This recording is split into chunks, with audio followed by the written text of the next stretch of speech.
The air raid sirens pierced the darkness over Tokyo on the evening of March 9, 1945, just after 10 o'clock. Their wail echoed across the packed wooden neighborhoods of Shitamachi District, another in a seemingly endless series of warnings that had sounded more than 100 times since late 1944. Most residents heard the alarms with weary indifference. They had grown accustomed to these alerts. American B-29s typically dropped their bombs from 30,000 feet, and most of those ordnances missed their military targets anyway. There was little reason to panic. But this night would shatter that false sense of security. Over the next 3 hours, nearly 300 Boeing B-29 Super Fortress bombers would unleash 1,600 tons of incendiary weapons across Tokyo. Between 83 and 100,000 people would perish before dawn broke. It would become the deadliest single air raid in recorded history, and it would erase any remaining doubt among Japan's leadership that their nation could survive. The approaching bombers descended far lower than usual, flying between 5,000 and 9,000 feet. Each aircraft had been stripped of almost all its defensive armament to maximize payload capacity. Inside their bellies sat M69 napalm cluster bombs, specifically engineered to ignite firestorms in cities built almost entirely of wood and paper. American strategic planners had spent months analyzing Tokyo's vulnerabilities. They had even constructed replica Japanese buildings at Dugway Proving Ground in Utah to test these new weapons in advance. By the time the attack ended, what remained would be documented with chilling precision. 267,171 buildings reduced to rubble or ash. Over 1 million people homeless. The destruction would reveal an enemy with technological superiority so overwhelming that Japan's fate seemed sealed by mathematics alone. Major General Curtis LeMay had arrived in the Mariana Islands in January 1945 with orders to salvage a failing bombing campaign. The sophisticated B-29s, each one costing over $600,000, more expensive than entire warships, had delivered disappointing results. Flying high-altitude precision bombing missions, they simply could not hit their targets effectively. Jet stream winds reaching 250 miles per hour carried bombs miles off course. Mechanical failures plagued operations. Cloud cover obscured targets.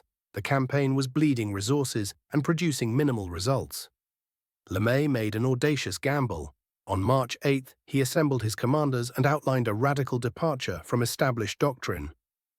The B-29s would attack at night, flying at low altitude through darkness. They would sacrifice defensive weapons for increased bomb capacity. They would abandon high explosives in favor of incendiaries.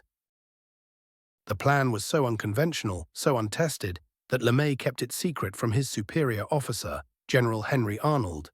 He would later admit he wanted to shield Arnold from blame if the mission failed catastrophically. The targeting was calculated with precision. Shitamachi covered just over 10 square miles, but housed 750,000 people packed into densely constructed wooden structures.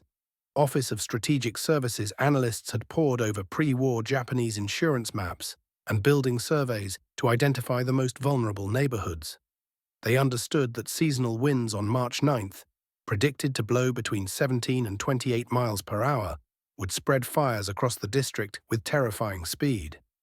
At 12 minutes after midnight on March 10th, Pathfinder B-29s arrived over Tokyo at 7,000 feet.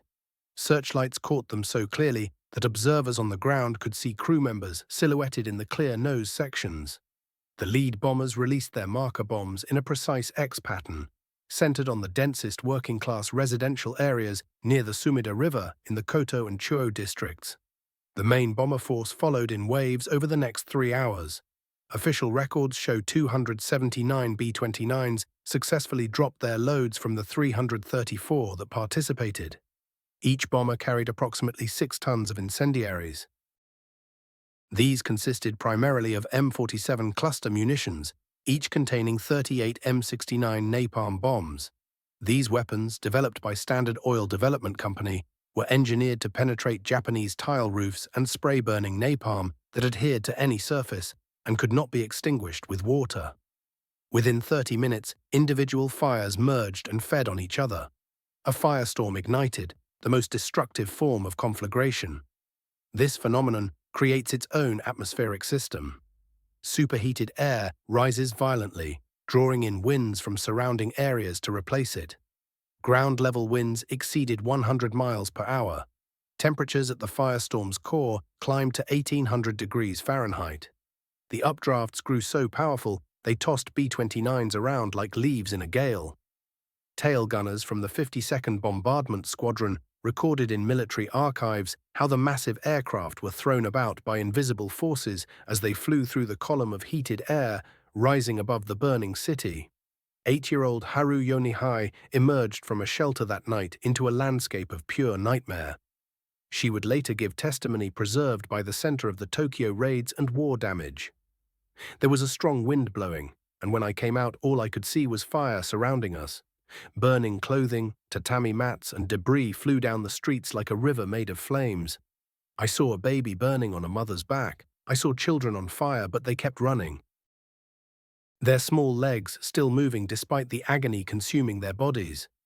Yoshiko Hashimoto was 24 years old, with an infant when the firestorm consumed her neighborhood. She survived, but lost her parents and sister to the inferno. Her account, recorded by American occupation authorities and preserved at the National Archives, captures the desperation of those final moments. She described jumping into the Sumida River. The heat was unbearable, she remembered. My mother removed her protective hood and placed it on my head, looking directly into my eyes. I managed to float to a raft and place my baby on it. His eyes were wide open. I was terrified he might be dying. Katsumoto Saotome was 12 years old during the raid and later dedicated his life to preserving survivor testimonies through the center of the Tokyo raids and war damage. His own account, published in multiple historical texts, captures the overwhelming sensory assault. The B-29s dropped their bombs and it sounded like rain falling. I was astonished by the intensity of the attack. My parents died in the fire. For us survivors, the post-war period will never end. Official Tokyo Metropolitan Police records discovered in archives after the war document the immediate aftermath. Police chief reports from various wards paint a picture of complete collapse. The Tokyo Fire Department's official report, filed March 10th and kept classified until 1952, is stark. 96 fire trucks destroyed. 88 firefighters confirmed dead, 37 missing. Firefighting efforts proved completely ineffective. Water evaporated before reaching the flames. The initial damage assessment estimated a minimum of 80,000 dead. That number was later revised to 83,793 confirmed fatalities. The physical destruction was documented with bureaucratic precision. 267,171 buildings destroyed. 1,805 people rendered homeless. 15.8 square miles of the city completely incinerated. These figures come from official Tokyo Metropolitan Government records and have been verified by both Japanese and American historians. Emperor Hirohito's reaction is preserved through the diary of his Lord Keeper of the Privy Seal, Marquis Kido Koichi. On March 18th, Hirohito made an unprecedented 6-hour inspection tour of the devastated areas. Kido's diary entry from that day records the significance.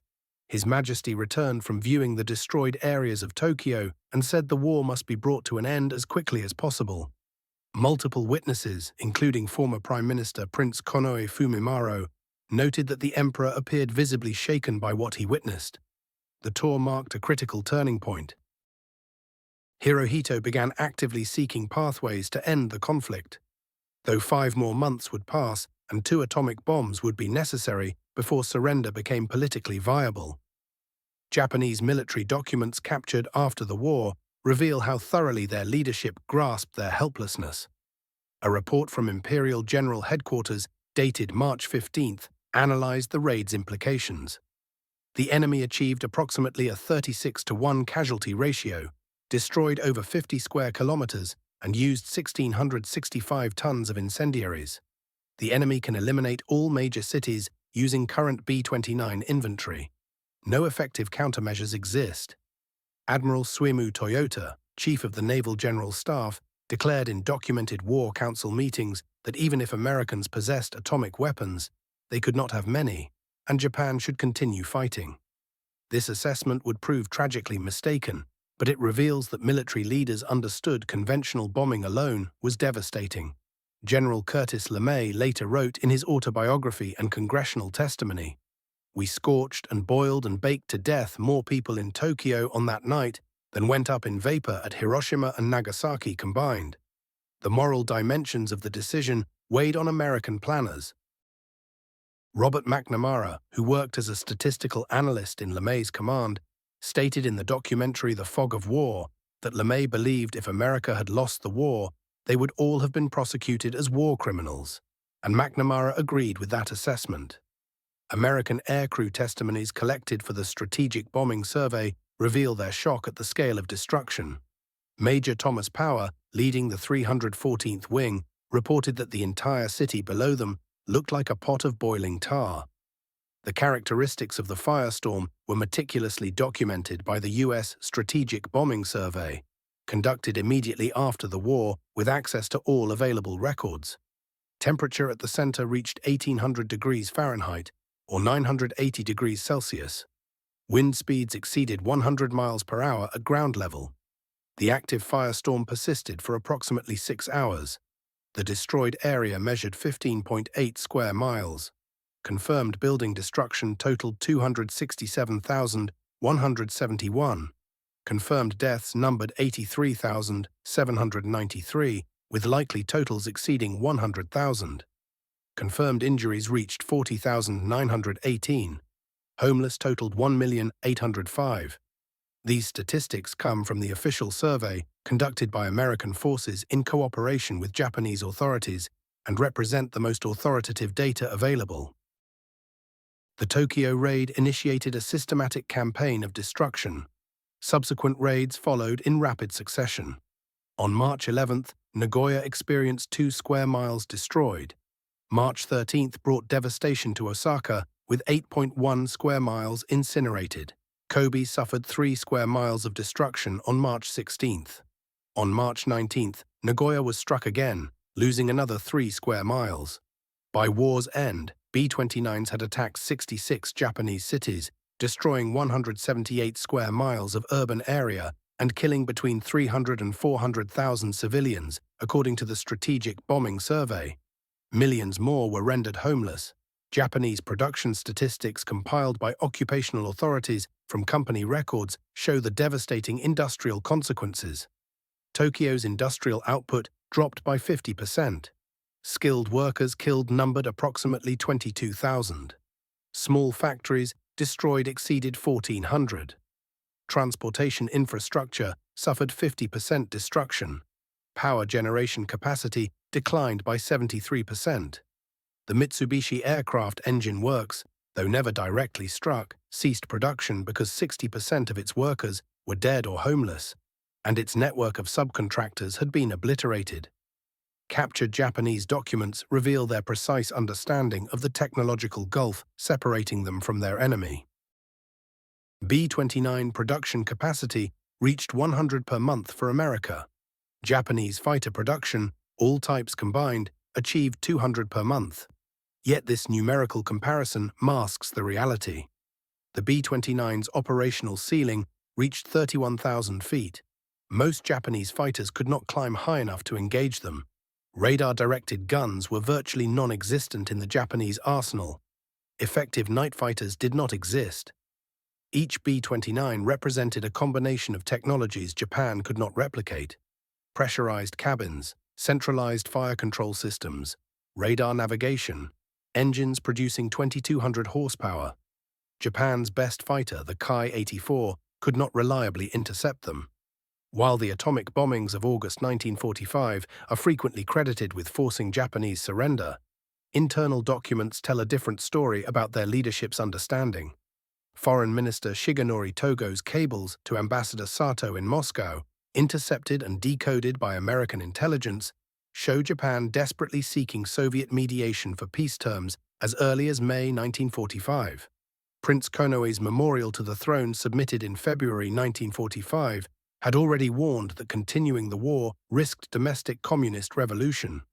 After witnessing Tokyo's destruction, this concern intensified markedly. Marquis Kido's diary documents the emperor's growing determination throughout spring and summer to find an exit from the war. Admiral Takejiro Onishi, creator of the kamikaze program, committed ritual seppuku on August 16th, the day after the emperor's surrender broadcast. His suicide note, preserved in military archives, apologized to the spirits of kamikaze pilots and urged young Japanese to work for peace. He deliberately refused medical assistance during 15 hours of agony before death as penance.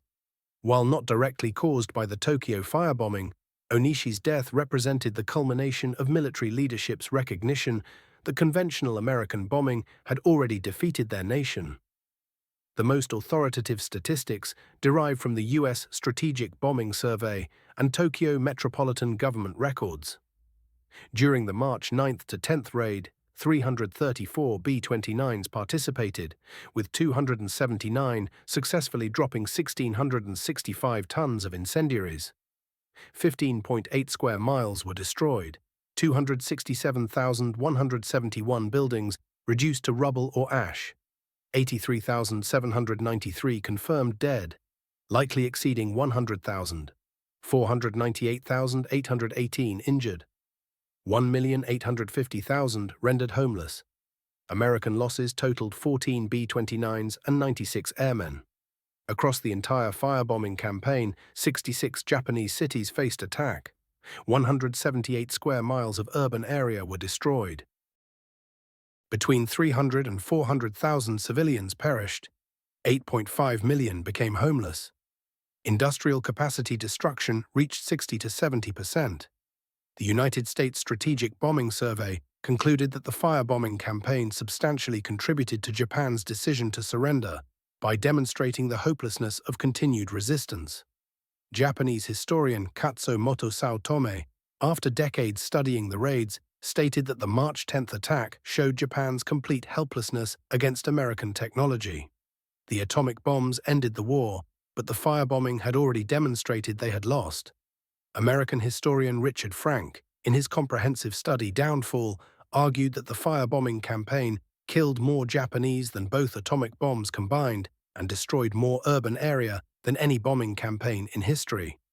Curtis LeMay defended his actions in his 1965 autobiography with a blunt question. Where at war with Japan, do you want to kill Japanese, or would you rather have Americans killed? Historian Michael Sherry, in The Rise of American Air Power, argued the raids constituted terror bombing. Others, like Richard Frank, contend they hastened the war's end, saving lives that would have been lost in invasion. Japanese courts have consistently ruled the raids were not illegal under international law at the time, though a 2007 Tokyo District Court called them indiscriminate bombing that must be said to be inhumane. Unlike Hiroshima and Nagasaki, which maintain peace museums and international recognition, Tokyo's firebombing remains relatively unknown to the wider world. The Tokyo Metropolitan Government maintains a small memorial hall. Katsumoto Saotome's private center of the Tokyo raids and war damage preserves survivor testimonies.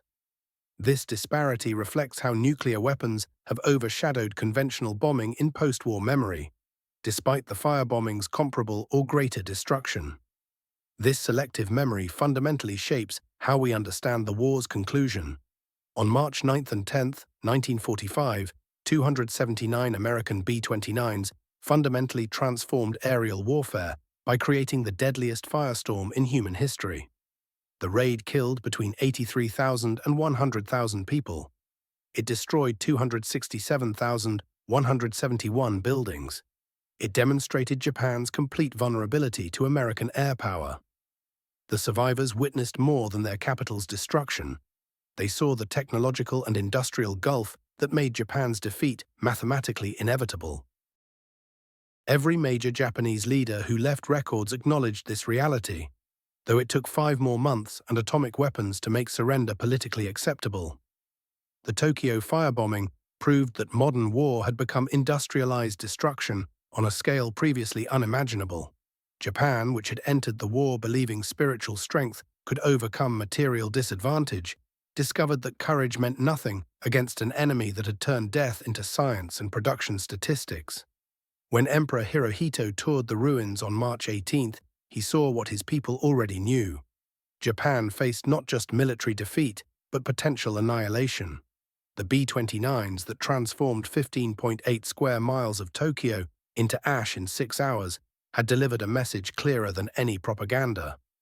Resistance meant extinction. The 1,665 tons of incendiaries dropped that night burned far more than buildings. They consumed Japan's last illusions about continuing the war. In the ashes of 267,171 buildings lay the end of Imperial Japan's ambitions and the birth of a terrible new understanding about modern warfare. When your enemy can destroy your cities while you cannot touch theirs, the war is already lost. The debate over necessity and morality continues among historians and ethicists. The historical facts, however, remain unambiguous. The firebombing of Tokyo was the deadliest air raid in history. It killed more people than either atomic bomb. It demonstrated with mathematical certainty that Japan had lost. The survivors knew the end was coming because they had witnessed the future of warfare, and it belonged entirely to their enemies.